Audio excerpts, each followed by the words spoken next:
online para a Finlândia, tá? Então, nós vamos conversar sobre como tudo está na Finlândia, e só para vocês ficarem curiosos, as crianças de educação infantil não pararam, e pela lei, que eles são super rigorosos, foram somente 90 dias, estão em férias, e a Ayla vai contar para a gente como isso aconteceu e sendo, né?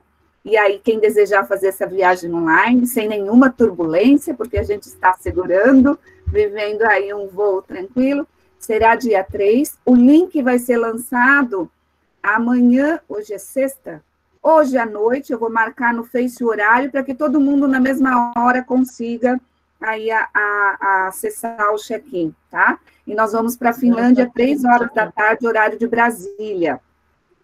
Segunda-feira. Quem desejar, então, fazer essa viagem online, carimbar seu passaporte, fica o convite.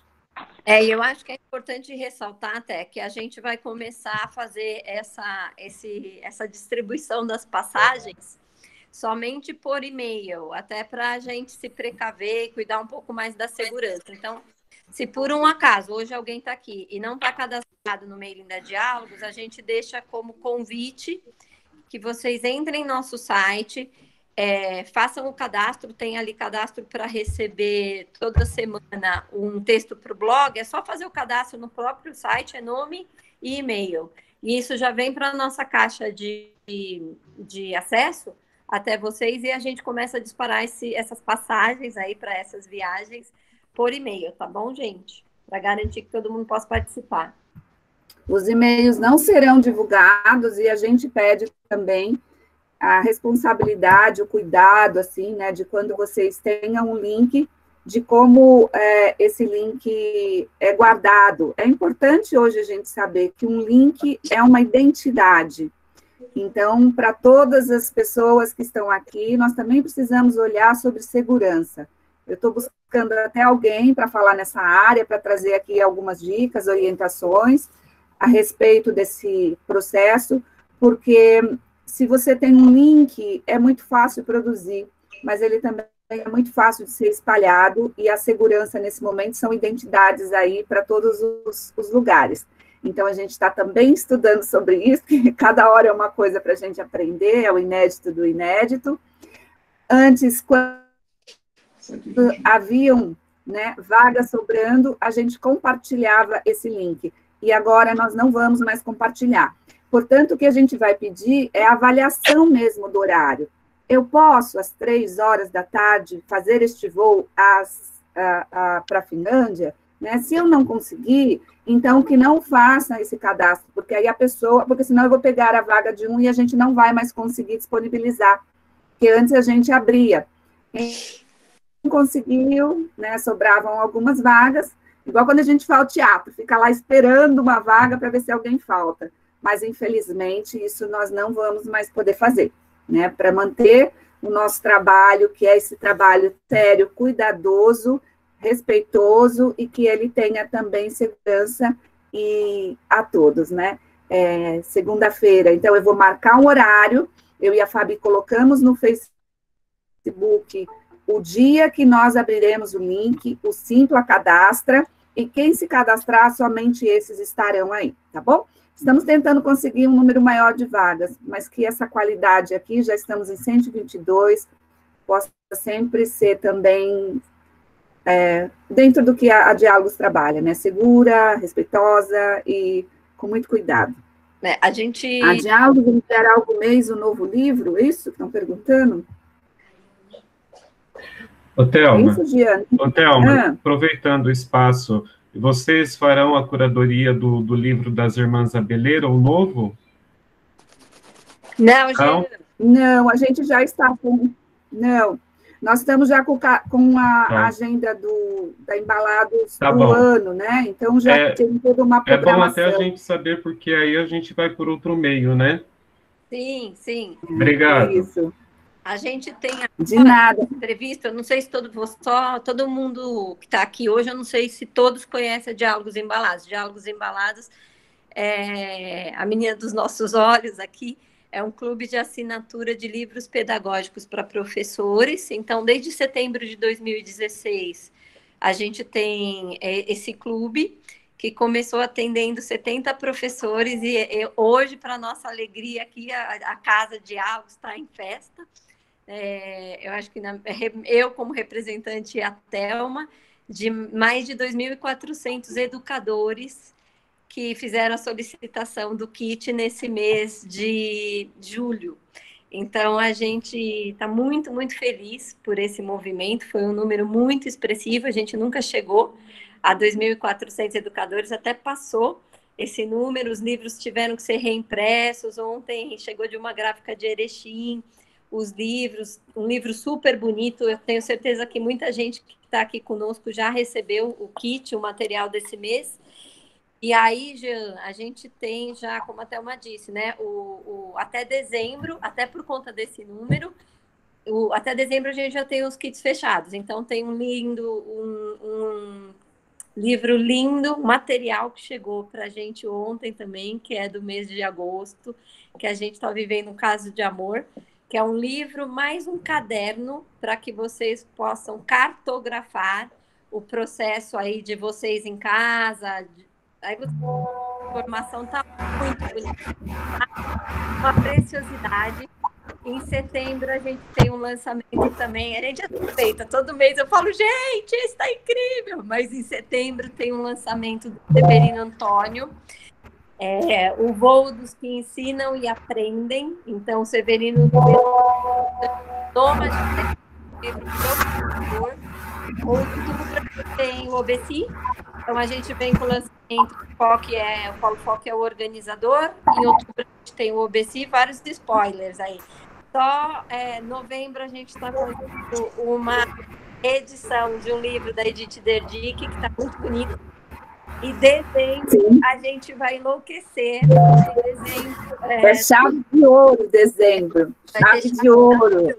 Presente de Papai Noel, assim, eu acho que para todos os educadores brasileiros. Dezembro a gente está numa parceria com uma editora que a gente gosta também demais e a gente tá nesse trâmite de trazer um livro que tem a tradução só em inglês e italiano, então tá vindo um livro de Régio, que a gente não pode falar nem sobre pressão, nem sobre tortura, mas que vai ser um boom, assim, vai ser um presente mesmo que a gente vai entregar até vocês em casa. E tudo isso pelo valor de R$ 59,90 com frete grátis, mais barato que uma pizza, gente. Quem não é embalada, corra lá agora no nosso site para se embalar, porque é demais.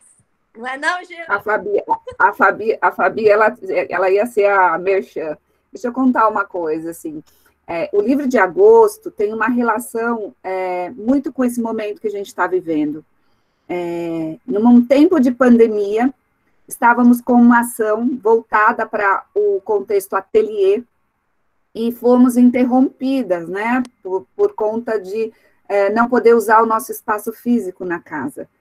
Essa ação teve um processo de reflexão, de muito pensar sobre como continuar com esse trabalho, se a gente estava à distância, e nós conseguimos desenvolver, Raíssa Oliveira e Raíssa Sintra conseguiram desenvolver um trabalho, e essa descoberta do Estar Ateliê, foi confirmada por um grupo de educadores que sempre também pensaram nesse processo que era como estar num ambiente, ocupar, criar espaços de um ateliê.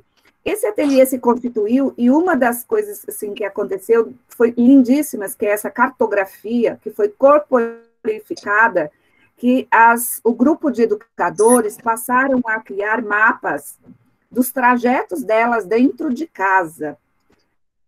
Qual é o trajeto que você faz dentro de casa se o seu trajeto está perdido? Essas cartografias, pensando em rios Mississippi, trazendo outras inspirações, Virginia Castrup, enfim, elas criaram e foi desenhado, isso transformou-se numa imagem, isso foi configurado, e todo esse processo ganhou também uma provocação de como estar ateliê. Os sons que a casa traziam, como eu me vi relaxando, gente, vocês não vão acreditar, com a água caindo na máquina de lavar. quando o som de uma máquina de lavar eu ia pensar que seria tão relaxante. Então, assim, o que significa isso, né? Eu acabei de ler um texto lindo que a Heloísa Ponzio falou, que era a escuta sobre a panela de pressão, o som da pressão na panela, que trocou, então, a escuta de outros sons que a gente tinha, que sim, de pátios com crianças, de momentos no nosso dia a dia. E esse livro traz, a Estela Barbieri fez o prefácio, tá lindo. Posso mostrar? Aí... Não, Fabi, é só... Não. E aí, esse livro tem a provocação que é como é que você também pode olhar para isso. Então, vem um caderno ateliê com uma proposta, então, páginas que ficam gigantes, páginas que ficam pequenas, páginas transparentes, páginas... Mostra só o desenho. Oi, gente, todo mundo abre agora o microfone e começa só assim, ó. Mostra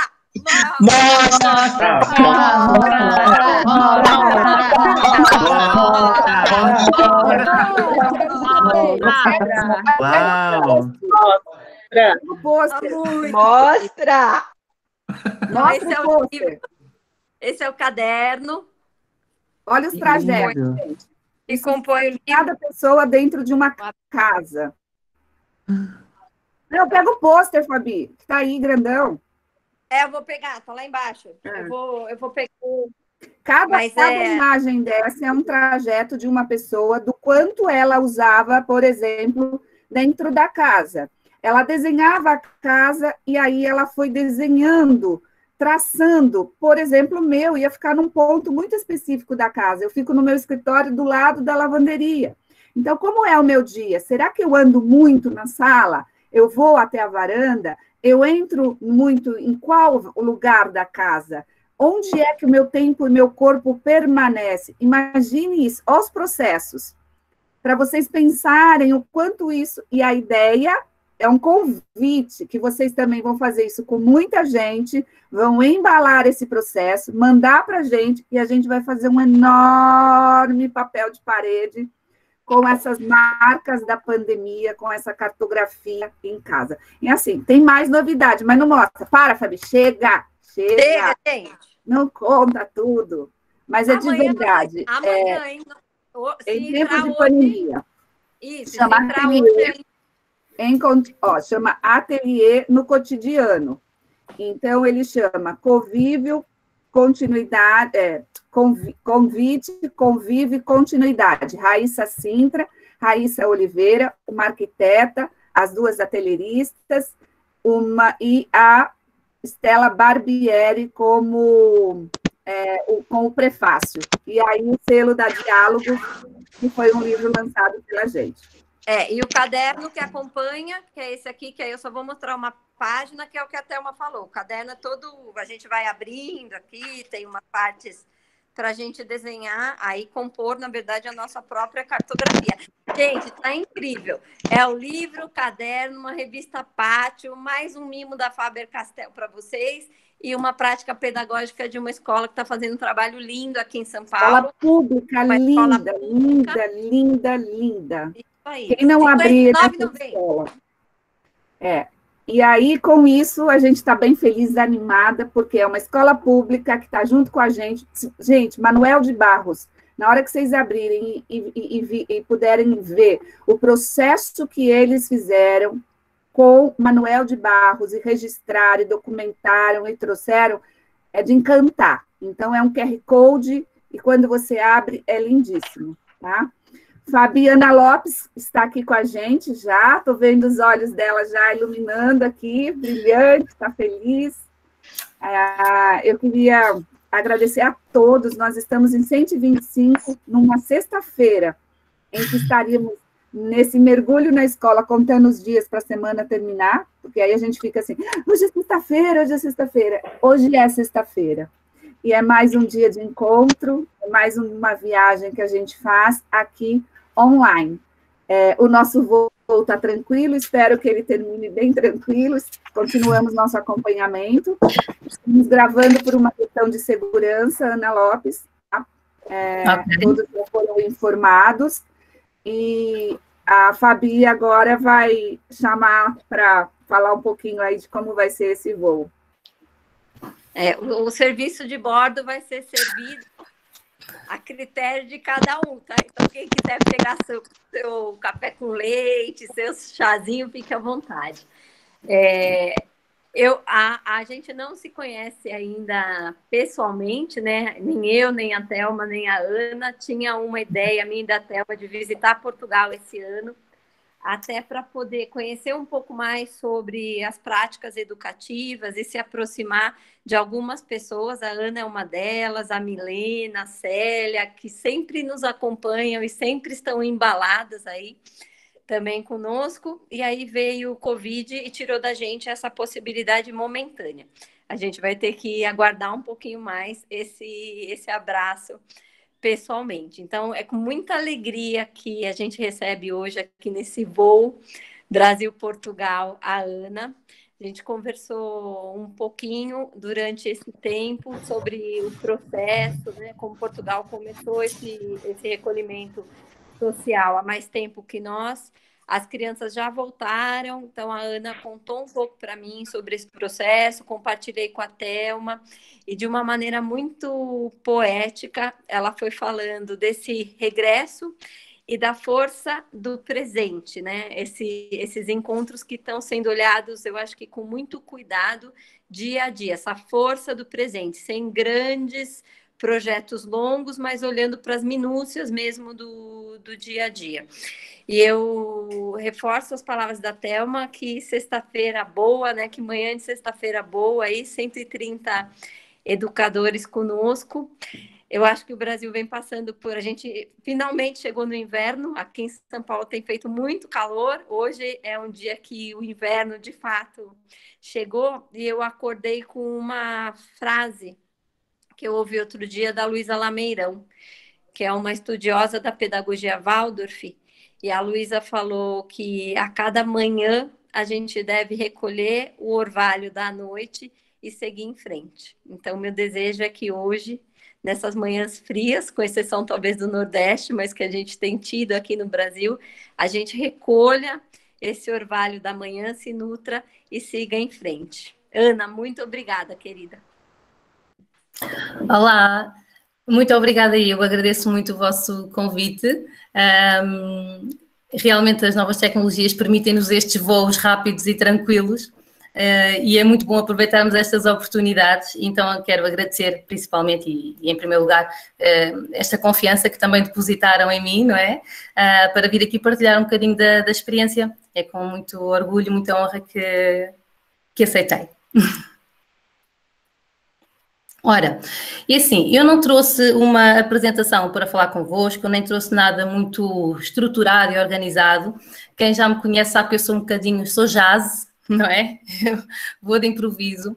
E também porque eu vim aqui hoje falar com vocês muito na perspectiva de um testemunho. A minha perspectiva e das pessoas com quem tenho estado a trabalhar, como é que isto está a ser e o que é que nós até agora tiramos desta experiência toda de regresso. Como vocês sabem, eu então estou ligada ao projeto Calambaca, que é um projeto aqui em Portugal que faz formação e faz consultoria com escolas, e isso está-me a dar a oportunidade de estar a conhecer diferentes contextos. Contextos do público, contextos do privado e contextos das IPSS, que cá em Portugal são as escolas que são metade privado, metade público. E isso tem-me dado aqui um olhar bastante alargado de como é que as coisas estão a ser sentidas. Estão aqui a perguntar qual é a região, sou de Leiria. Fica mais ou menos a 1h30 de Lisboa. É muito bonita, portanto, quando a Thelma e a Fabiana vierem cá, vão ficar em Leiria de certeza, que eu faço questão de vos mostrar esta zona também.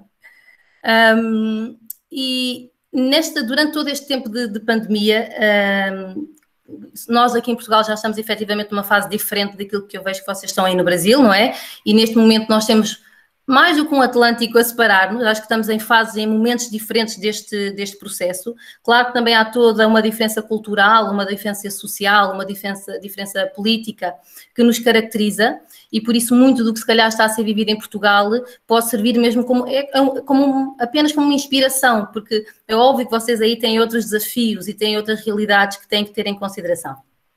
Durante todo este tempo de pandemia, muita coisa foi dita, não é? Tem havido muita gente a falar sobre as questões das leis, da saúde, o que é que temos que considerar, as ameaças, as urgências. Então, eu queria deixar bem claro que eu não me coloco como especialista, está bem? Somos todos novos nisto. É uma aventura para todas as pessoas. E também não falo em nome de Portugal. Eu sou de Portugal, mas eu estou a falar em nome desta experiência, da experiência que eu estou a viver e que não representa o meu país, porque este país é feito de, como o vosso, milhares de experiências e de realidades. Então, isto tem muito a ver com aquilo que eu estou a ver nas escolas onde eu estou a trabalhar. Então, estou a partir da minha praxis, não é? da minha prática e das vivências que eu tenho estado a construir. Durante o período de isolamento, eu, Ana, ainda estou um bocadinho em isolamento. Okay? Eu ainda estou com os meus 2 filhos em casa, há 5 meses. Eles estão ali a olhar para mim, porque o meu marido trabalha num lar de idosos, trabalha com pessoas de maior idade, e por isso nós temos que ter muito cuidado. E então todos os familiares, as pessoas que trabalham com pessoas de risco, têm obviamente cuidados redobrados, e por essa razão eu ainda não voltei ao presencial e eu ainda não voltei a entrar na escola. Todo o trabalho que tenho estado a fazer é sempre à distância e é sempre em acompanhamento online, que é diário. Todos os dias estou com as escolas, mas ainda não fisicamente, porque eu ainda não posso, porque tenho que proteger o meu marido e as pessoas com quem ele trabalha. Então temos cuidados redobrados. Durante o tempo de isolamento, houve uma educadora de uma das escolas com que eu trabalho que me disse uma frase que eu na altura até publiquei na página, que dizia: nunca pensei que precisava tanto da minha profissão para ser feliz. E esta frase mexeu muito comigo, porque acho que todos nós, e vocês que ainda estão nesse isolamento, ainda não voltaram à prática, de certeza que nós sentimos falta das crianças, não é? Nós sentimos falta do cheiro da escola, da vida da escola, do barulho da escola, do sentido que a escola nos dá, não é? E quando ela me disse isto, eu parei e refleti muito. Eu não assumi uma postura muito de falar durante a pandemia. Acho que todos nós vivemos isto de uma forma diferente. Houve pessoas que sentiram necessidade de falar, outras de ficar em silêncio, umas sentiram necessidade de agir, outras de ficar quietas, e todos nós fomos lidando com o que estava a acontecer e com o que estava a acontecer fora de nós e dentro de nós, de uma forma diferente, não é? Mas quando eu ouvi estas palavras e refleti muito sobre elas, começámos a perceber que, bom, tínhamos que começar a fazer algumas decisões. Nós podíamos olhar para esta pandemia e resignar-nos, podíamos olhar com medo, podíamos olhar com saudade, só saudosismo do que foi, do que era, do que se fazia, ou podíamos olhar para isto a partir do possível. Não é? Qual é a dimensão do possível? O que é que nós podemos fazer? Que jogo é que eu posso jogar com estas cartas que me calharam? Não é? E o que é que eu posso fazer a partir daqui?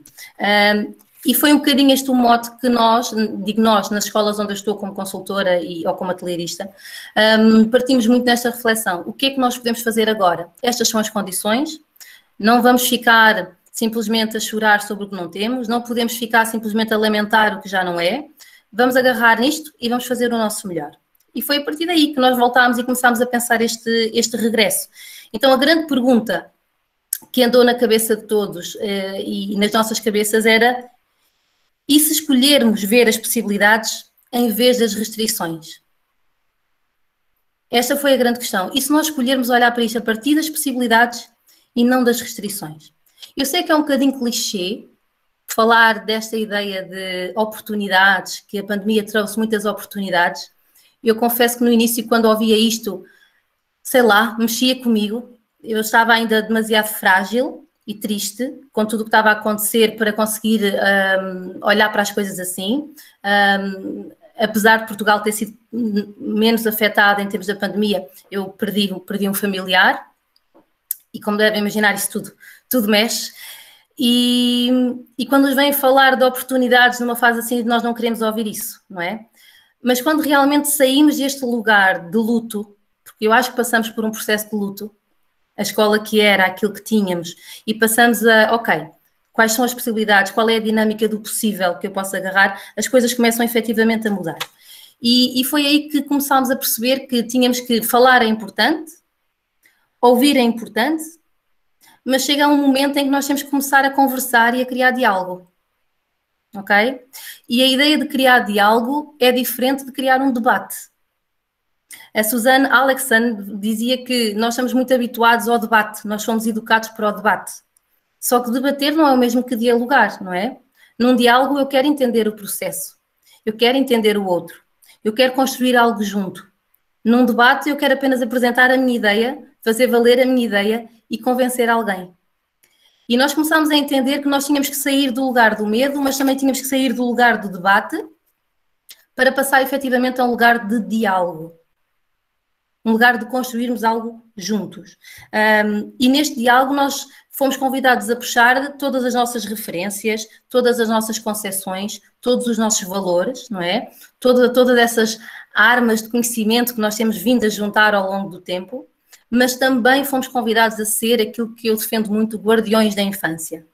Não é? Chegou a hora, e nesta hora, nós sempre fomos, mas agora temos que ser guardiões da infância, advogados de defesa da infância. Então, este diálogo, onde nós juntamos esta advocacia em prol da infância e o facto de termos que guardar esta infância com os nossos conhecimentos e com a vontade de construir algo juntos. E esta foi a premissa.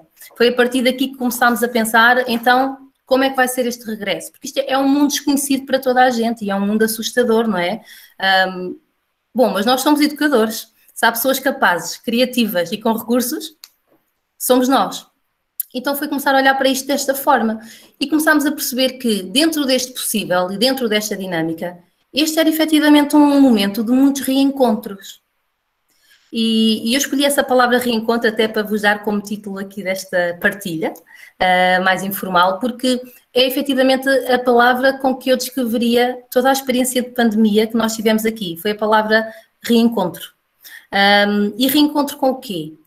Eu acredito mesmo que tudo aquilo que nos está a acontecer nos permitiu um reencontro com uma prática mais significativa.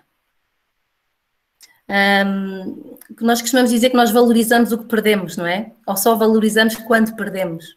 Se calhar foi mesmo isso que aconteceu, não é? Nós perdemos algo que achávamos por garantido e aí passámos por uma valorização. Então, nós sabemos que na escola está tudo interligado, não é? Se eu falo em espaço, automaticamente eu falo em imagem de criança. Se eu falo em imagem de criança, eu falo de papel de educador. Se eu falo de papel de educador, eu falo de propostas e provocações. Se eu falo de propostas e provocações, eu sei que estou a falar de materiais. E eu sei que quando nós puxamos um fio, vem tudo junto. Então não é possível pensar este reencontro só a partir de um lugar. Pensar este reencontro é pensar a partir de muitos lugares e todos ao mesmo tempo. E eu acho que é isso que assusta. E é isso que nos põe neste lugar de, oh meu Deus, por onde é que eu começo? Não é? Como é que nós vamos fazer isto? Então, eu acho que em primeiro lugar, esta experiência trouxe-nos para um reencontro com o nosso eu. Um reencontro connosco. Okay? E, por um lado, um reencontro com o nosso eu pessoal. Quem é que eu sou no meio disto tudo? Como é que eu estou no meio disto tudo?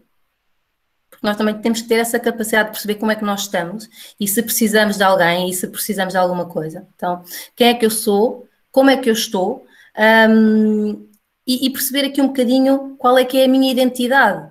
Aí no Brasil penso que aconteceu mesmo cá em Portugal, houve uma avalanche de informação, uma avalanche de lives, uma avalanche de partilhas extraordinárias, mas que se nós não conseguirmos ter tempo para pensar e digerir o que estamos a ouvir, acaba por não ser... É como ler um livro e não pensar sobre ele, não é? Então nós temos que ter tempo para nos encontrar a nível pessoal e depois a nível profissional.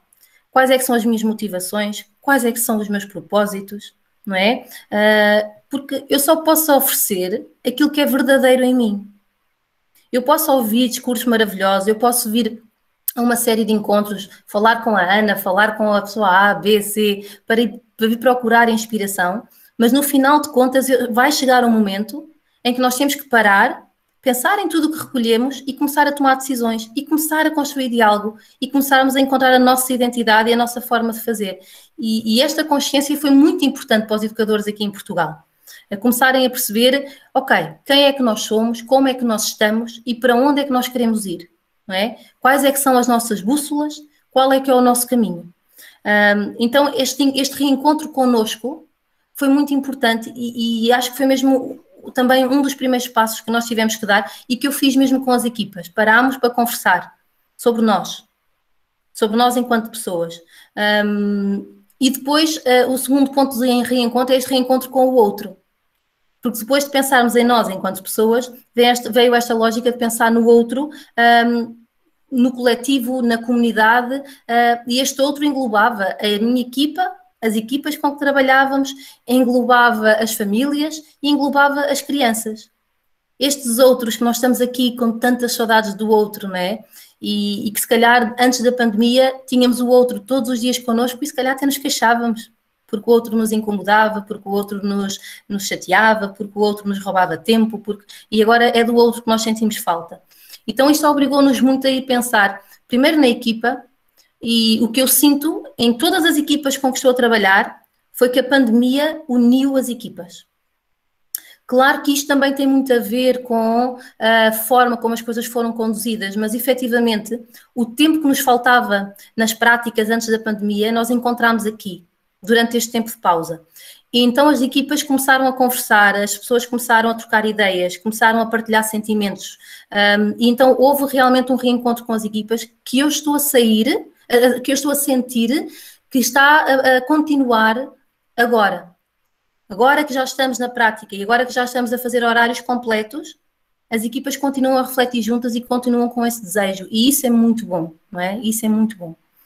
Por outro lado, a forma como nos relacionávamos com as famílias teve, e eu sei que certeza que já pensaram sobre isto desse lado, teve um impacto muito grande. Nós acabámos por viver muito no tipo de relação que já tínhamos com as famílias. Se já era uma relação forte, ela continuou forte, se não era, provavelmente ela fraquejou. Mas a verdade é que houve muitas escolas e muitas colegas com quem eu estive a trabalhar que não tinham relações com a família assim tão potentes, mas que encontraram durante este tempo uma forma de o fazer. E essa aproximação, que foi criada na distância, está a ser mantida durante o reencontro. Ainda agora, antes de entrar com vocês, estive a falar com uma educadora e ela dizia: Ana, eu sinto a necessidade de falar com as famílias e de contar às famílias o que está a acontecer.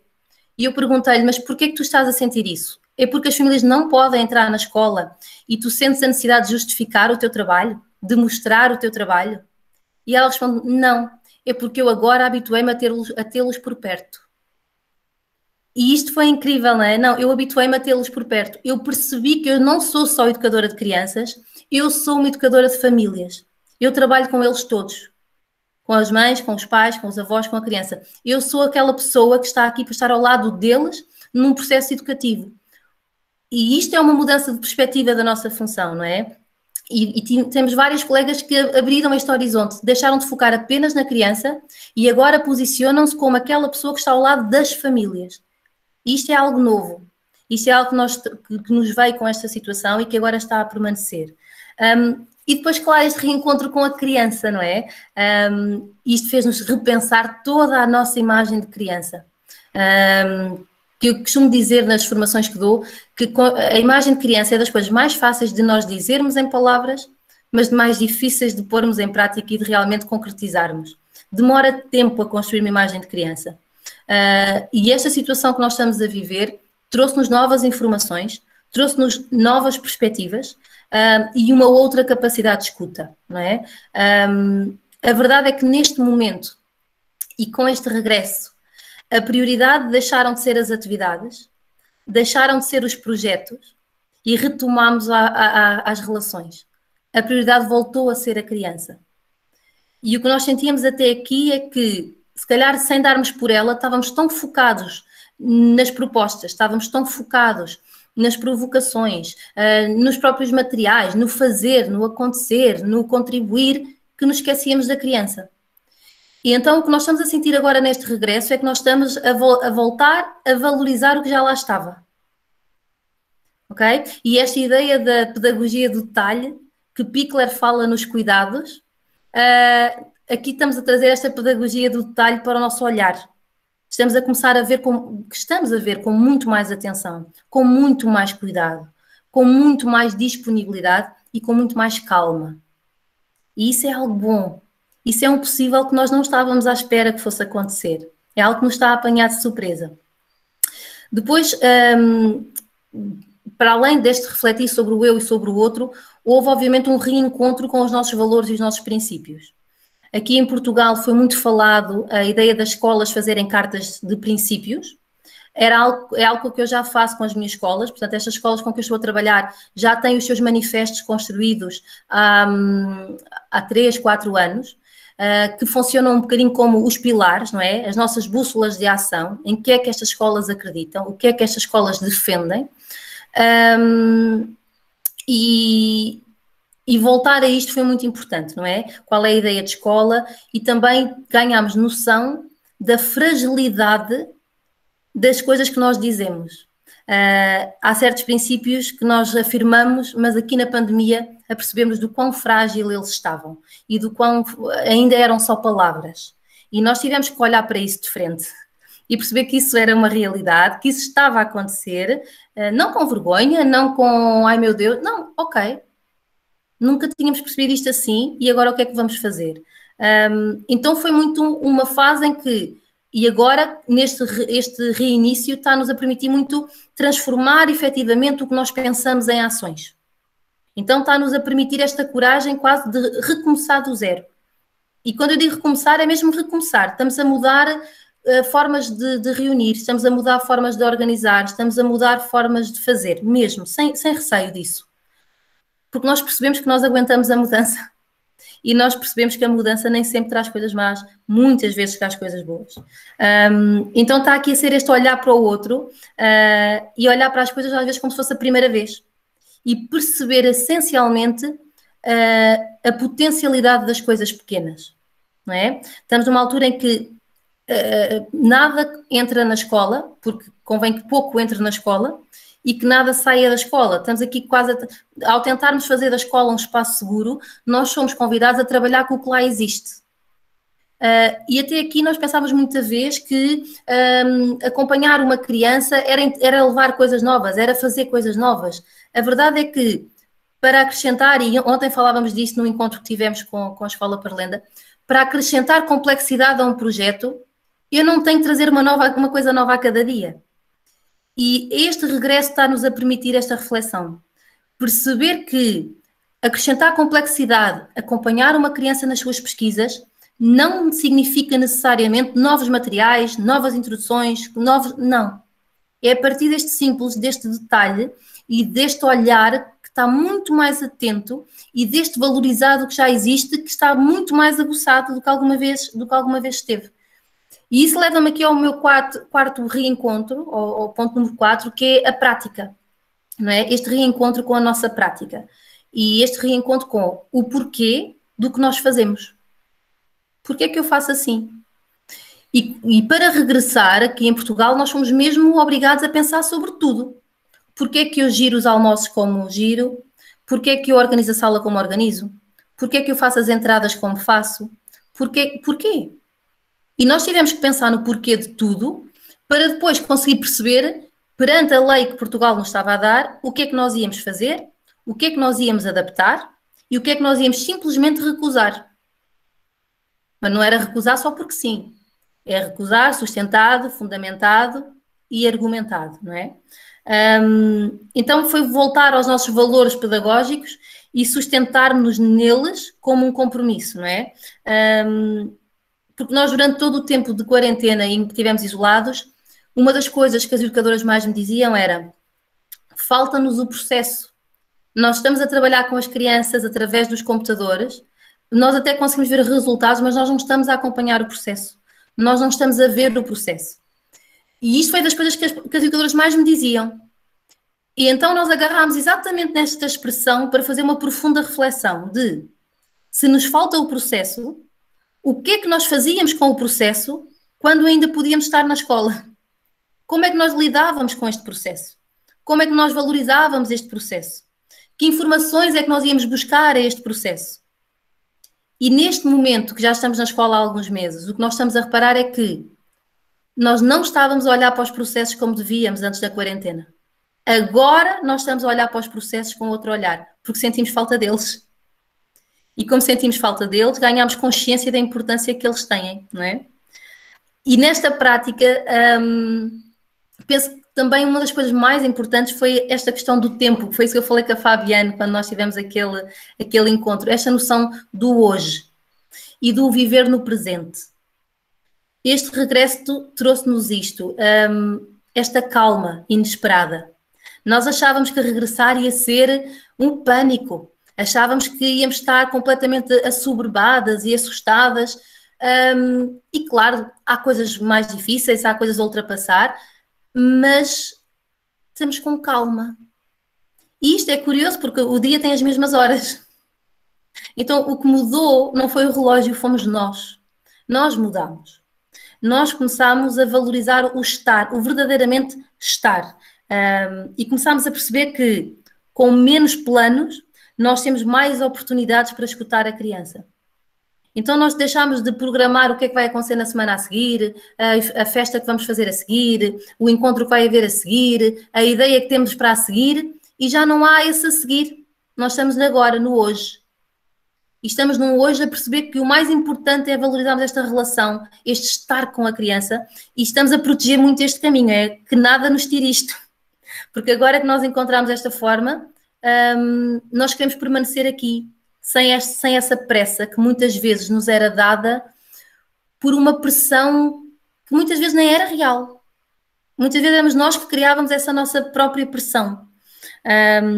Então, está a ser esta ideia de poder viver momentos que estão efetivamente a ser impulsionados pelas crianças e não pelos adultos. Isso mudou, porque já não temos um adulto preocupado com o futuro, porque nós nem sequer sabemos se para a semana a nossa escola vai estar aberta, basta haver um caso e a escola já não vai continuar, ou tem que fechar para a quarentena. Então esta ideia de nós não podermos planear a longo prazo faz com que nós estamos a viver o hoje. E isto está a ter um impacto incrível na relação que estamos a construir com estas crianças, na relação que estamos a construir entre equipa e na relação que estamos a construir mesmo nós com esta ideia de fazer educação. Isto está a ser incrível. E viver no presente está a ser um presente. E está-nos a fazer questionar porque é que nós andávamos constantemente angustiados e com pressa e com pressão e a pensar no amanhã.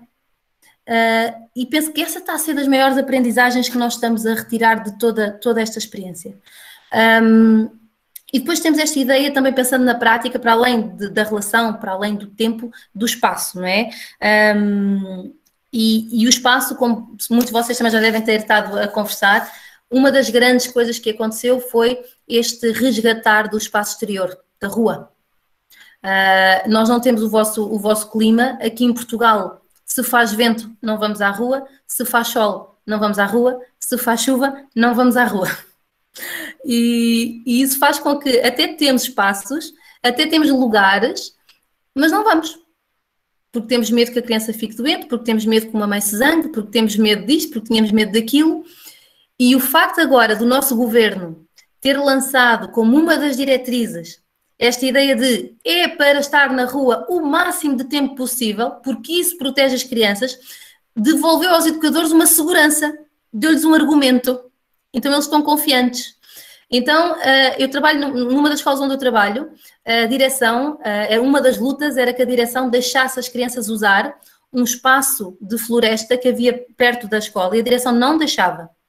E de repente, a própria direção é que faz uma reunião a dizer a partir de agora é para usar. Então, às vezes até lutas que andávamos a ter há anos, a tentar ocupar espaços do exterior e que não estávamos a conseguir, passaram a ser possíveis. Então, este usar a rua e estar perto da natureza também foi um possível que nos está aqui a ser presenteado com tudo o que está a acontecer à nossa volta. E, por fim, esta ideia dos materiais, que também foi e está a ser dos aspectos onde nós estamos a encontrar mais aprendizagem e mais reflexão, que é, se antigamente nós achávamos que para ter 10 desafios cognitivos eu tinha que ter 10 materiais, agora não. E agora percebemos que com pouco fazemos muito, porque olhamos para os materiais e olhamos realmente para as potencialidades que ele tem e para as possibilidades que ele nos traz. E a dúvida que surgiu neste pensar o regresso foi: e se nós diminuirmos a quantidade de materiais que existem dentro das salas? Como é que isso vai afetar o comportamento e a aprendizagem das crianças? E eu tive educadoras que, no dia em que fomos fazer a volta às escolas, em que tiveram que retirar alguns elementos da sala, choravam. Elas estavam na sala a tirar elementos e a chorar, e diziam: Ana, eu estou a sentir que é como se estivessem a arrancar partes de mim, não sabem explicar, estavam mesmo, emocionalmente foi muito forte. O dia de voltar às salas para refazer foi muito forte. E agora que estamos a viver esse momento com as crianças estão mais uma vez a mostrar-nos o quão extraordinárias são. E o que está a acontecer é que nós estamos a descobrir, temos a ter uma oportunidade para ver a complexidade da simplicidade. E em como o simples pode ser extremamente complexo e profundo. E estamos a descobrir que realmente menos pode ser mais, ou que, como dizia o Dieter Rams, menos é melhor. Menos está a ser melhor. É que com menos coisas no ambiente, nós estamos a ter a oportunidade de ver melhor as crianças. E nós estamos a começar a preparar os passos, estamos a preparar os passos para receber as crianças, não os materiais. E isto está a ser uma mudança também muito grande e uma aprendizagem muito grande neste regresso. Preparar o espaço para receber as crianças, não preparar o espaço para estar a receber os materiais. Porque é muito fácil um adulto encantar-se com o material. Nós vamos recolhendo e vamos pondo na sala, e vamos pondo, e vamos pondo, e vamos pondo, e é tudo importante, e é tudo interessante, e às tantas nós estamos mergulhados e inundados em tanto que nos esquecemos do mais importante, que é perceber qual é a ação da criança com este objeto, não é? Qual é a complexidade, o que é que ele potencializa. Então, o facto de nós termos que diminuir aquilo que tínhamos dentro das salas para facilitar a higienização, abriu-nos um novo horizonte de, efetivamente, qual é o valor dos materiais e qual é o lugar deles neste caminho de construir a aprendizagem com a criança. Então, agora a grande questão já era, mas agora mais visível é como é que escolhemos estes materiais, como é que nós relacionamos estes materiais, qual é que é a intencionalidade, não é? E estamos a descobrir estas 100 linguagens que os materiais nos permitem ter. E então é incrível nós pensarmos quando olhamos, eu estou aqui a relatar-vos, claro que estou a fazer aqui uma passagem rápida, porque temos 1 hora, não é? Mas quando nós olhamos para todas estas dimensões do possível, o que é que isto trouxe a cada um enquanto educador? O que é que isto trouxe à relação que nós mantemos com os outros? O que é que isto trouxe à forma como nós entendemos a nossa profissão? O que é que isto está a trazer à nossa prática efetiva junto das crianças? O que eu vos queria dizer muito hoje era que o adulto perdido fez com que nós encontrássemos mais a criança. E foi preciso, se calhar, perdermos-nos para nos voltarmos a encontrar. E isso nós não estávamos à espera que acontecesse.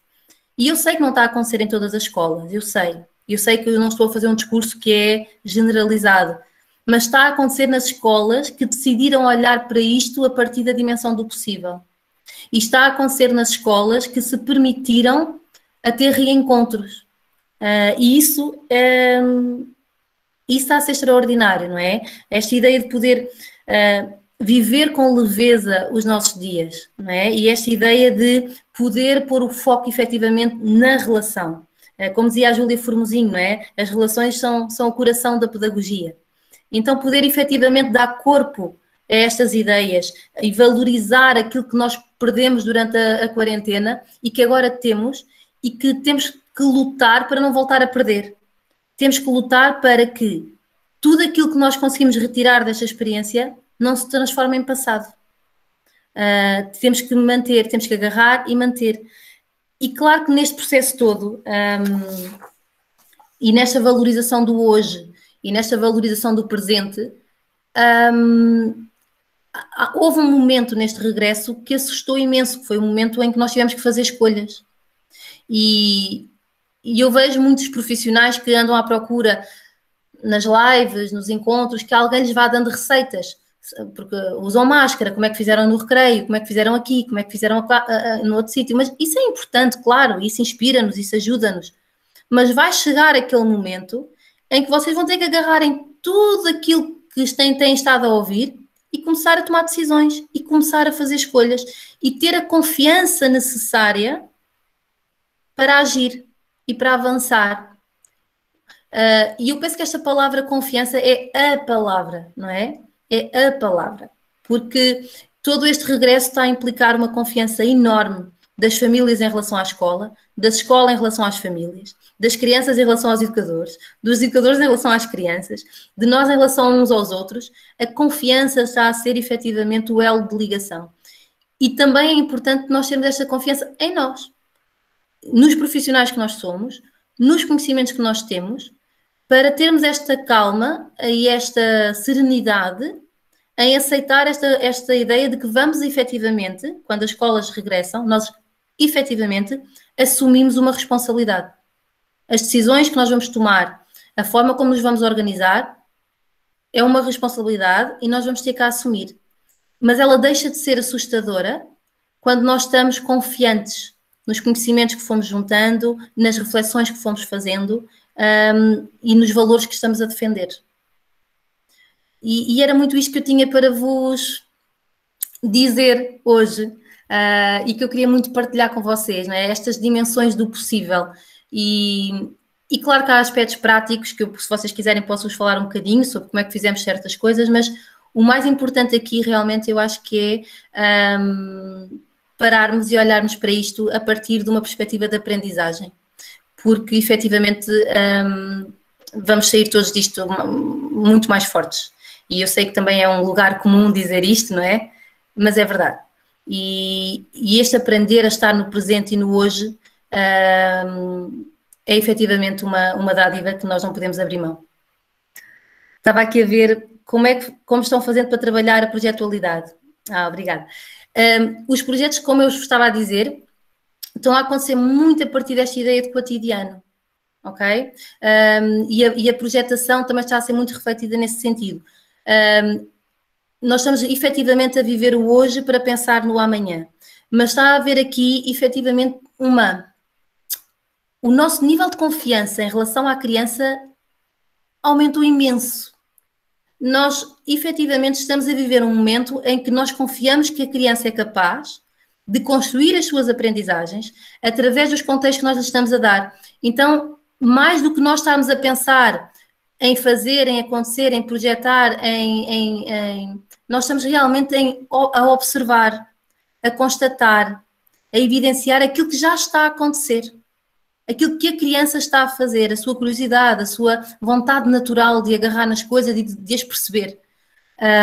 Então, estes caminhos projetuais estão a ser construídos muito com base neste olhar, neste detalhe, e nesta valorização de cada ação como extremamente potente e rica, ok? Ou seja, eu sei que eu posso dar um material hoje e a forma e as perguntas que eles vão potenciar vão ser sempre diferentes. A cada dia vão ser diferentes. E o facto de nós estarmos a dar tempo à criança para criar estas perguntas e tempo para que elas efetivamente criem intimidade com estes materiais, está-nos a trazer toda uma nova dimensão de projetualidade, que é muito mais detalhada e é muito mais intencional. Entendem?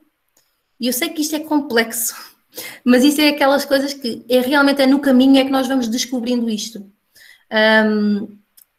Os bebés já voltaram, sim.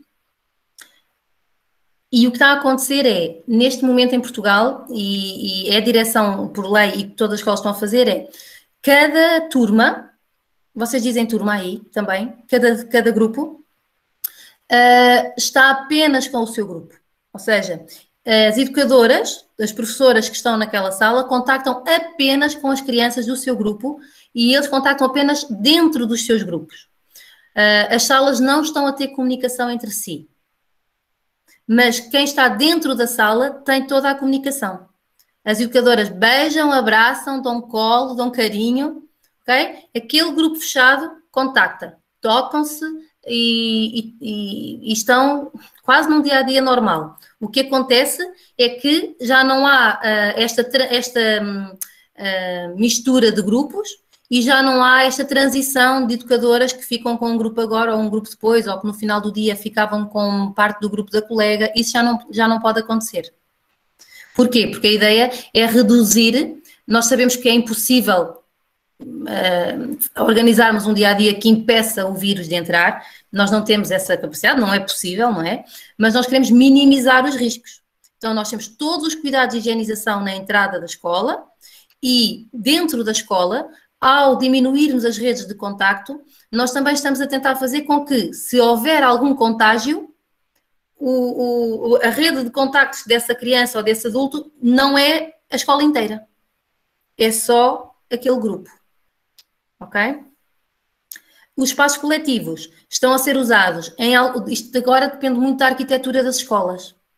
Há escolas em que arquitetonicamente conseguem, que ocupam os espaços com horários, uns vão primeiro, outros vão depois, e há escolas que, por causa da sua arquitetura, permitem ter diferentes espaços coletivos.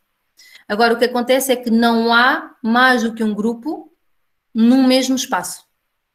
É um grupo de cada vez. Ok? Estava a ver se havia aqui mais alguma. Os professores especialistas, neste momento, não estão a ir à escola. Porque o que está a acontecer é que, mesmo eu, por exemplo, como consultora das escolas, eu não sou educadora de sala, eu sou a consultora, eu não estou a ir presencialmente às escolas. E as crianças lá estão, eu não vou. Só lá estão as pessoas que precisam, efetivamente, estar para o dia-a-dia. E esta ideia dos professores especialistas também está a ser toda uma nova descoberta. Porque cá em Portugal, em muitas escolas, existe esta ideia do professor de música, do professor de educação física, da professora de yoga, que vem à escola durante 1h, 45 minutos, fazer uma atividade e vai embora. E normalmente esta atividade vai acontecer durante as manhãs. Ora, cá em Portugal as escolas funcionam praticamente todas em tempo integral. E amanhã é o momento mais rico de exploração para a criança. Então muitas educadoras viam os seus dia-a-dia, a sua dinâmica de cotidiano, a ser muitas vezes interrompida pela professora especialista que vinha, estava 40 minutos e ia embora. O facto de isto não estar a acontecer, estamos a ter muitos relatos de educadoras que estão a dizer que está a ser também uma experiência muito positiva. Porque estão a conseguir manter uma fluidez no trabalho com as crianças, porque estão a conseguir manter uma escuta e uma organização muito mais calma, com menos transições, com menos pausas. Então, que está a ser também está a trazer aqui uma nova reflexão. E muitas das escolas com que eu estou a trabalhar estão efetivamente a organizar-se, que já era algo que nós pedíamos há algum tempo, mas agora que viveram a situação é mais fácil para entenderem, não é? Estão a organizar-se para receberem estes professores especialistas ao final do dia e não a meio do tempo letivo com as professoras. Então também está a ser uma boa reflexão. Sim, todas as crianças voltaram até aos 6 anos. Depois dos 6 anos para cima, que entra no fundamental, o que está a acontecer é que neste momento é a pausa, nós estamos em férias, aqui em Portugal o ano letivo terminou, e então eles estão de férias. Estão abertos alguns espaços de apoio às famílias, para onde as crianças podem ir, campos de férias, ok? Mas agora a escola, a partir do fundamental, só regressa em setembro. Portanto, nós só vamos ter o regresso do fundamental nessa altura, em setembro. Tudo o que tem a ver com creche e pré-escolar já está a funcionar, todas as escolas. As famílias que não se sentem seguras estão a ficar com as crianças em casa. Por exemplo, é o meu caso. Okay? Eu tenho um filho de 3 anos e tenho um filho de 7 anos. E eles ainda estão em casa comigo. Nós ainda estamos a aguardar e ainda não regressar. Sobre esta ideia da presença física e a presença virtual, estou a tentar perceber qual será a pergunta. O que está a acontecer é, as crianças que estão inscritas e que não estão a ir à escola porque as famílias ainda não se sentem seguras, continuam a ter, nas escolas onde eu estou a trabalhar, algum apoio por parte dos educadores a nível virtual. E a ideia é manter até agosto, pelo menos, essa situação. Ou seja, não se abandonaram as crianças que não puderam regressar à escola por alguma razão. claro que com menos incidência, com menos marcações, com menos horários, mas continuam a ter a educadora e continuam a ter essa presença. Depois, como é que se foram organizando? Bom, durante a pandemia houve vários, como vocês estão a viver, não é? Várias formas de fazer isto. Também tem muito a ver com a cultura da escola e com o trabalho que a escola já fazia antes. Houve escolas onde nós conseguimos até desenvolver projetos através do mundo virtual e outras escolas onde ainda isso não é possível, porque começámos há pouco tempo a refletir sobre pedagogia participativa e ainda não estávamos aí no caminho e ainda não foi possível. Pronto. Neste momento, quem já está na escola, está apenas na escola. As educadoras reservam, então, um tempo fora do horário em que estão com as outras crianças para poder permanecer junto das que ainda não regressaram. Então, cada educadora fica com uma quantidade de crianças, mesmo sendo da mesma turma. Sim, cada educadora ficou com uma quantidade de crianças. Agora também houve aqui coisas diferentes. Houve escolas que decidiram chamar todas as educadoras logo e cada criança voltou para o seu profissional de referência, para os seus profissionais de referência. Houve escolas que, por questões também de organização económica, que têm que ser tidas em conta, não chamaram logo todos os profissionais e foram chamando de acordo com o regresso das crianças. Então, nas escolas em que isso aconteceu, em que foram chamando consoante a necessidade, as crianças não voltaram para o adulto de referência, elas criaram novos grupos. Tá? Quantas crianças em cada grupo voltou? Voltou o mesmo número, ou seja, as turmas estão compostas com o mesmo número de crianças que estavam antes da pandemia. No berçário, 10 crianças, nas salas de 1 ano até 14 crianças, 14, 15, dos 2 anos até 18 crianças e no pré-escolar até 25 crianças.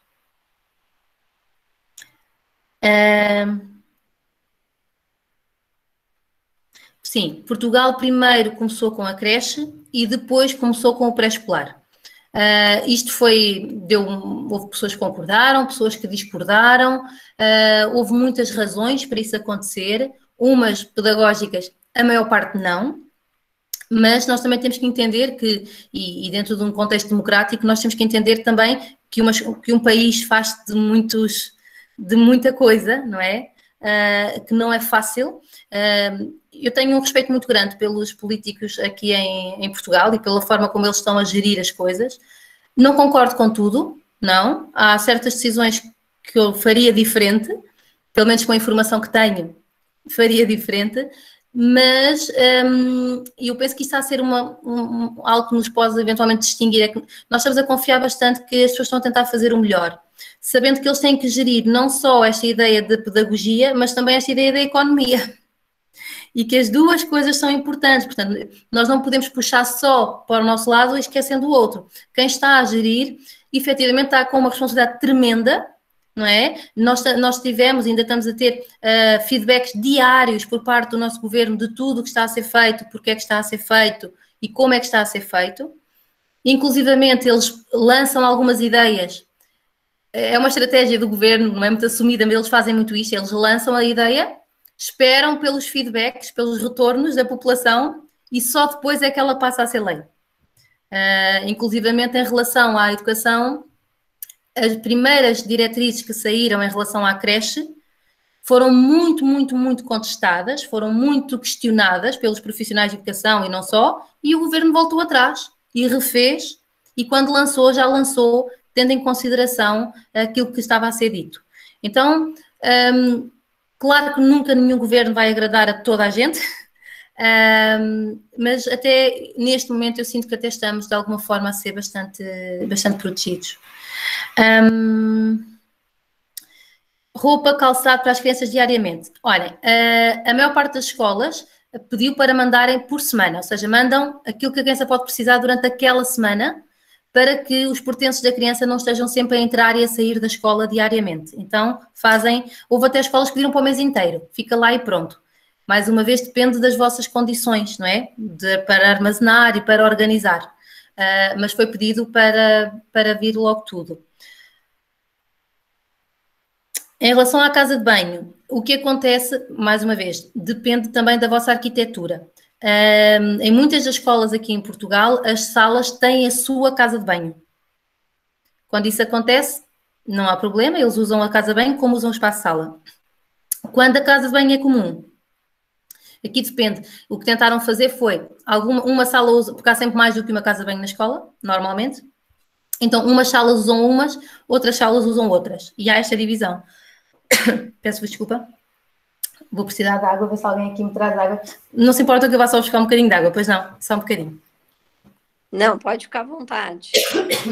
A gente tem recebido aqui no chat, acho que vocês estão acompanhando muitos comentários, fora as perguntas, muitos comentários de encantamento, Ana, com essa sua fala poética, né? Oh, obrigada. Eu, quando estava a pensar o que é que vos ia trazer hoje, pensei, não vou, é um testemunho, porque isto é a experiência da Ana, entendem? É a experiência da Ana nas escolas que a Ana está a acompanhar. E vale o que vale, eu acho que obviamente tem valor, mas precisa agora ser posto em diálogo com a realidade de cada um de vocês. Aquilo que eu estava a dizer, a arquitetura das nossas escolas, por exemplo, vai ter um papel tremendo neste regresso. Há escolas que vão permitir que seja feito de uma forma e há escolas que não vão permitir isso. E depois também há limitações. Quando a escola não permite, não permite. Quando não há essas condições, não há essas condições. E isso tem que ser dito, isso tem que ser exposto e a partir daí tem que ser tomadas decisões, não é? Mas, quais os tipos de materiais que as crianças estão utilizando? Principalmente e maioritariamente nestas escolas, materiais de fim aberto.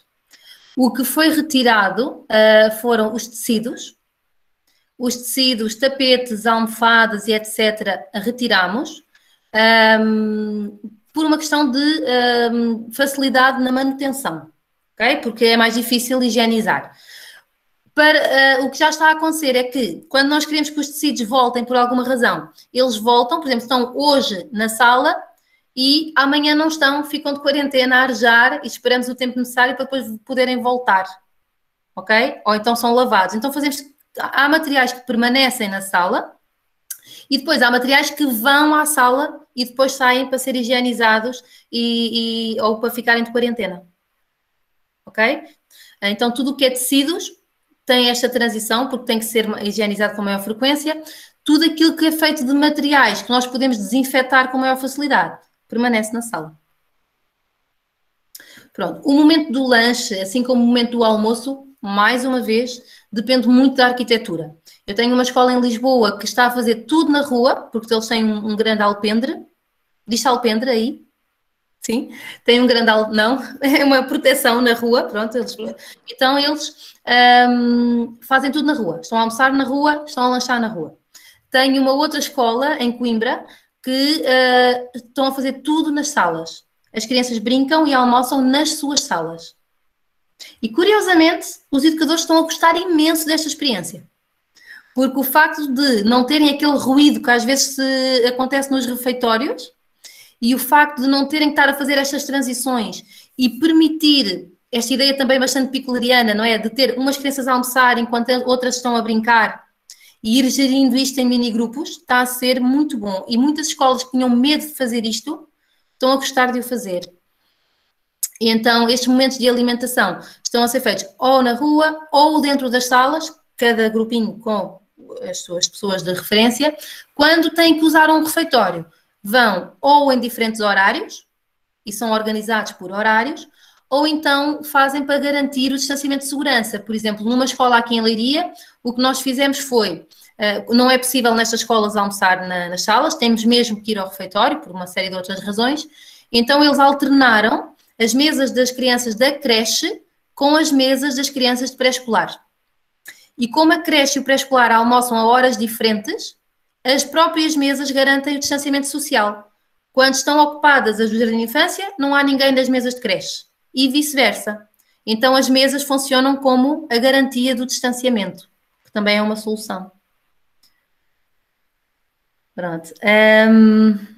No Porto não tenho nenhuma. Neste momento tenho as escolas com que estou a trabalhar, são duas em Lisboa, duas, a Leiria, uma, Coimbra, uma. No Porto temos escolas com quem estamos a fazer formação, processos de formação, e com quem dialogamos regularmente, mas não é bem em consultoria, ok? Sim, e os processos estão a ser muito semelhantes. Os números de alunos, já é o que eu vos disse, no pré-escolar vai até às 25 crianças e em creche, com 2 anos, 18 crianças, com 1 ano, 15 crianças, até 15 crianças, e berçário, 10 crianças. Todas elas para 2 adultos. Isto é o que é pedido por lei em Portugal. O que depois acontece é que as escolas que podem, que querem e que podem, têm pessoas extra. Arranjam mais pessoas.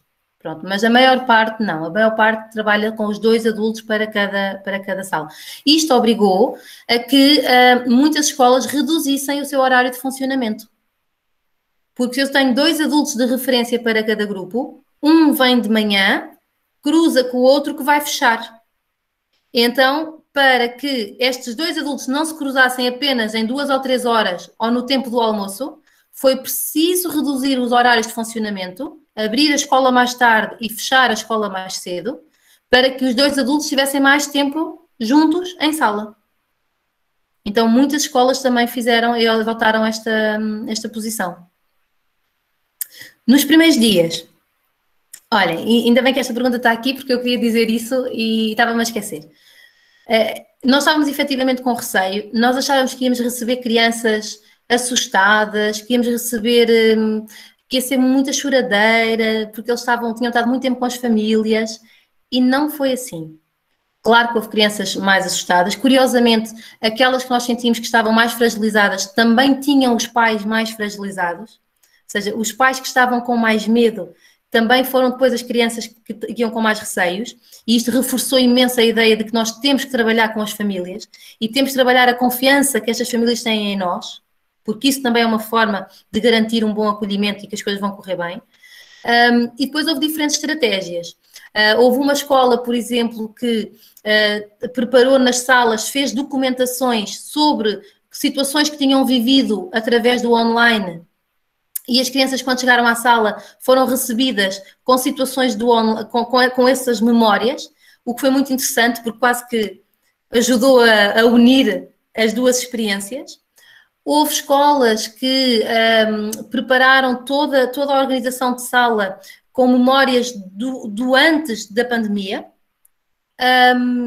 Houve escolas que fizeram vídeos e que mandaram esses vídeos antes das crianças regressarem, onde as educadoras já apareciam com a máscara, onde já aparecia a escola com a nova organização, para que as crianças pudessem ver os seus adultos de referência já com os materiais que iam estar a utilizar, para que pudessem ver já o espaço como ele iria estar, para não ser um choque, para não ser um encontro sem preparação.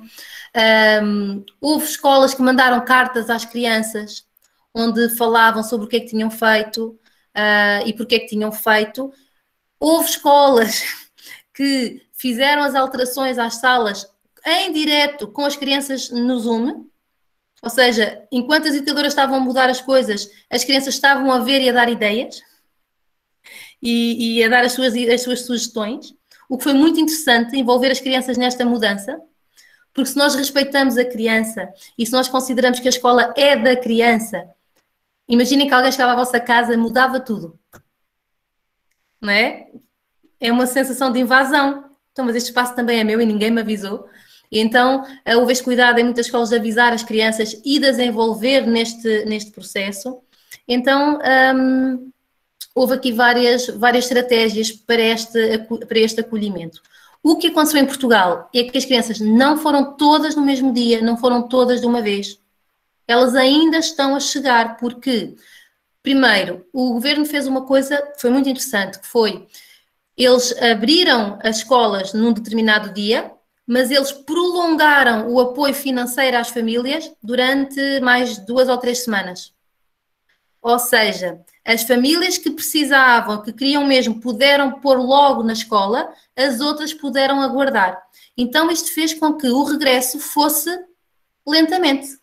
Houve colegas que começaram com 5 crianças, depois com 8 crianças, depois com 12 crianças e foi aumentando, ok? E em muitas escolas ainda não estão os grupos completos, porque como estamos agora no período de férias, Muitos pais estão a usar isso, então eles estão a chegar devagarinho, o que também está a ajudar imenso a este processo de regresso. Então, se eu vos poderia dar alguma sugestão é, caso isso não aconteça, esse apoio financeiro por parte do governo, organizem-se com as famílias para que a escola abre neste dia, mas não tem que vir todos neste dia. Organizem um calendário de entradas para que esse regresso possa ser feito com mais calma, para que vocês possam dar atenção às crianças, para que vocês possam realmente... Vocês não sabem como é que vão chegar estas crianças, não é? Algumas delas perderam familiares, algumas delas tiveram a ouvir falar de morte durante meses seguidos, algumas delas viram medo nos pais. É estranho para uma criança ver medo nos pais, não é? Os nossos pais são o nosso porto seguro, então vocês não sabem como é que elas vão chegar. E outras vão chegar bem, e outras vêm felizes porque tiveram um imenso tempo com as famílias. Vocês vão ter de tudo.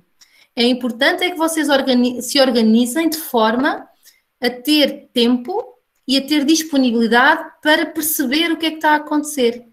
Porque, na realidade, só depois disso é que vocês vão poder pensar os vossos próximos passos. Não é? Então, organizem. Seria um conselho que eu dava. Não abram a escola ao mesmo tempo para toda a gente. Façam isto de uma forma gradual. Façam um calendário. Pronto. Não sei se há mais alguma pergunta que eu não tenha visto.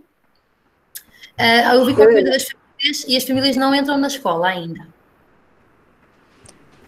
Eu acho que seriam muitas as perguntas. Você carrega uma veracidade, uma sensibilidade e um conhecimento muito analítico, reflexivo, né? Isso é importante, porque você traz numa síntese, se a gente pudesse aqui dizer, é que cada lugar é seu lugar, cada contexto é seu contexto, e o olhar de quem está neste lugar é que vai ser o maior protocolo para esse retorno. Exatamente. Então, o protocolo ele não está numa lista, ele está no olhar e na escuta dessa pessoa, deste grupo, dessa comunidade. Quando eu penso em protocolos muito na perspectiva que você está dizendo. Se fosse uma viagem, estaríamos realmente sendo paradas na alfândega com um excesso de reflexões, de sensibilidade, de prazer. Eu quero agradecer a todos. É um tempo de 1 hora, né? Sim. E a gente já passou, sabe do compromisso de vocês. E quero dizer muito que são nesses encontros mesmo, um podendo olhar no olho do outro, no rosto do outro, no balançar da cabeça, no levantar da sobrancelha, que a gente vai realmente criando nossos protocolos para os nossos lugares. Obrigado, Fabi. Queria agradecer também todo mundo, a Ana, terminar com uma frase que você disse, que é: viver no presente é um presente. A sua presença hoje para a gente foi um grande, grande presente. Obrigada, querida. Obrigada, gente. Eu é que agradeço. Um beijo a todos e até breve. Tchau, tchau. Beijo, beijo. Tchau, pessoal. Tchau, descanso, bom trabalho, continuidade, bom fim de semana. Beijo. Tchau, tchau, pessoal. Beijo, Zane. Tchau. Ai, eu quero ver Yuri. O Yuri fez uma imagem enquanto a gente estava aqui. Ele é artista, Ana. Ele sempre verdade, então não pode ir embora sem ver isso. Monta aí, mostra pra gente. E se alguém... Eu vou fazer um print. A gente te manda depois, Ana. Geralmente o Yuri manda pra gente em PDF, eu encaminho. Eu quero um Yuri aqui em Portugal também.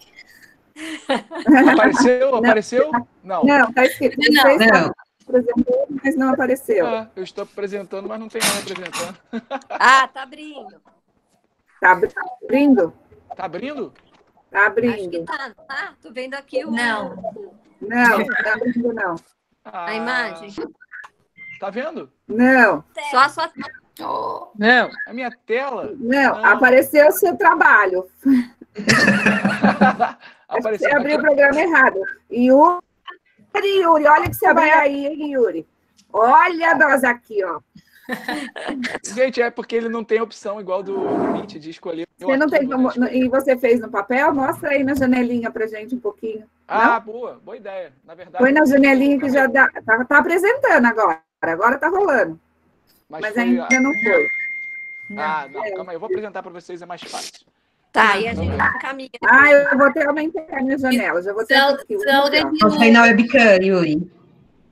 Eu estou aqui a ver a minha colega Sara. Sara, tira uma foto também ao ecrã, que eu não tirei. Já tiraste? Bom, és um espetáculo. Dá para ver? Tá dando para ver? Não dá. Ah, então. Dá É para ver mais ou menos. Mas não deu. Mais ou menos. É porque eu preciso. Ai, ele tá... Agora Olha tá olha, Lopes. Ai, que legal. Parabéns, Yuri. Eu vou deixar o meu mail aqui do lado. Tá. Lindo. É digital, depois eu já vou enviar para vocês. Tá Manda bom. Coloca no Instagram, Yuri. Está ali já está ali o meu e-mail. Maravilhoso, parabéns. Fica para o Yuri e se alguém quiser também fazer questões, estejam à vontade, está bem? Eu estou sempre deste lado disponível para o que vocês precisarem. Gratidão. Ana, muito Obrigado, obrigada, gente, muito foi obrigada. ótimo, foi Tchau, um beijinho. Obrigada, gente. Saudade. Tchau, pessoal. Até mais. Gratidão. Sensacional. Tchau. Bom final de semana para vocês. Tchau, pessoal. Mais uma vez, obrigado, meninas. Obrigado, Ana. Até a próxima. Obrigada, Tião. Tchau, tchau. Tchau, Valéria. Oi, Até amanhã, Boteca. Até amanhã. amanhã tem Teca, amanhã tem André, segunda tem Finlândia. Bora estudar. Bora. Bora! Obrigada, tchau. Tchau, Muito obrigada, gente. Tchau, Cristina. Gratidão, gente. Obrigada demais. Obrigada, Beijo. foi lindo. Até a próxima. Obrigada a vocês. Tchau, tchau, Mi.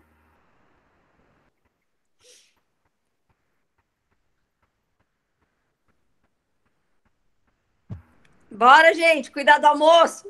Vem limpar a casa, gente. Eu vou limpar a casa, viu? Beijo. Beijo, gente. Até a próxima.